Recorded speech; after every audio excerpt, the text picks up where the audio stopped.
মা হতে চলেছে শ্বেতা ভট্টাচার্য, খুশিতে একই বলল অভিনেতা রুবেল দাস। বিস্তারিত জানতে ভিডিওটি দেখুন। যমুনা ডাকি ধারাবাহিকে রুবেল আর শ্বেতার রসায়ন খুব অল্প দিনেই মন কেড়েছিল সকলের। তাদের খুনসুটি ঝগড়ায় মজেছিল দর্শকদের মন।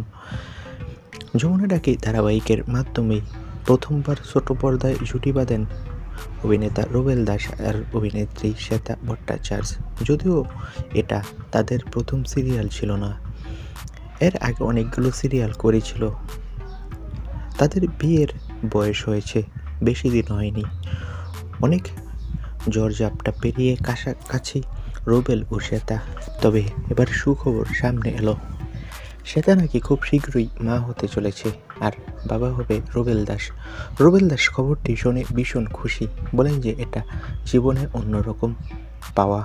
তো বন্ধুরা, এবার শ্বেতা মা হবে, এ বিষয়ে তোমাদের মন্তব্য কী? কমেন্ট করে তোমাদের মতামতটি জানিয়ে দাও। আর টেলিপাড়ার আপডেট পেতে আমাদের চ্যানেলটি সাবস্ক্রাইব করে রাখো। ধন্যবাদ।